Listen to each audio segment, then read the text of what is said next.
Joining me now is Orly Goldschmidt, spokesperson for the Israeli embassy to the UK. Good morning to you. And this was Iran's biggest attack on Israel. What did you make of it? Yeah, as you said, that was Iran's biggest attack to Israel. Yesterday, you've shown the rockets, the missiles sent over to Israel. It looked really apocalyptic. And you had millions of Israelis that had to run to shelters. My whole family was there in the shelters. And you understand that you only have a few minutes to run because when the missile is launched, you only have 12 minutes until it can reach Israel. So yesterday was really frightening, and Israel will have to respond to that. Well, you say they'll have to respond to it. How do you think they will respond? Well, we have to understand that Iran is the head of the axis of evil that is threatening Israel, but not only Israel, the whole Middle East and even Ukraine. It's using its proxies like Hamas, like Hezbollah, the Houthis, and other militias in the Middle East. So we need to change this paradigm at the moment, and we need Israelis to be able to live in peace within our borders without being scared of being hit by a ballistic missile. I saw yesterday one of your correspondents had to run in the middle of the show because of the siren, the alarms. So this is not a reality that we can accept. And yes, we will have to respond to that strongly, like our Prime Minister said. You'll understand that I'm not able to say when and how, but on due time this will happen.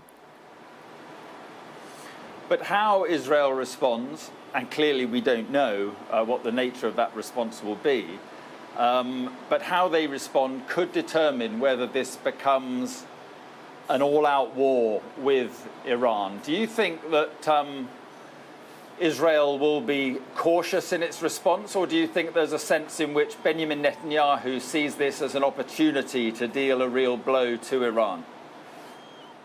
Well, Israel has been attacked from the 7th of October by Hamas, and then on the 8th of October, the Hezbollah joined them. And since then, they have fired about 10,000 rockets to Israeli cities, which is about one rocket per hour. They are both proxies of Iran, like everyone knows.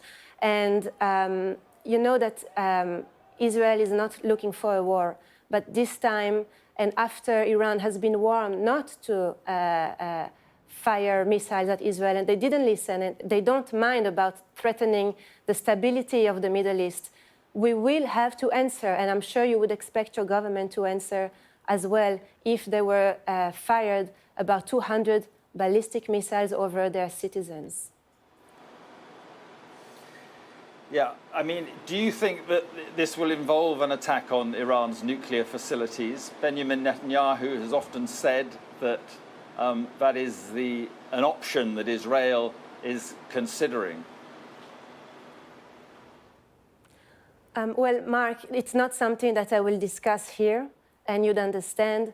But we have to remember that Iran is a force that is a threat not only to Israel, but is a threat to liberal values, is not giving rights to women like me who would not cover their hair, not giving rights to gay people, to people who have different views as their terrorist regime.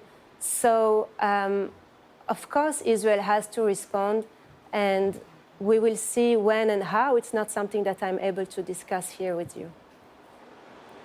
Right, and just finally, Iran is describing this attack as self-defense. It says it's in response to the killings of Haniyeh, the Hamas leader in Tehran, and the Nasrallah, the Hezbollah leader.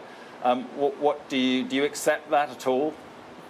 Well, when you have a country that says loud and clear death to Israel, death to America, and that sends widespread missiles over Israel in different places, different cities, and is threatening millions of Israelis in the intent to kill. I don't see that as self-defense.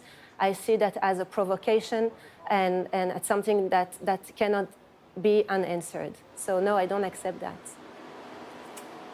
Okay, Orly Goldschmidt from the Israeli Embassy in London. Appreciate your time this morning. Thank you very much indeed.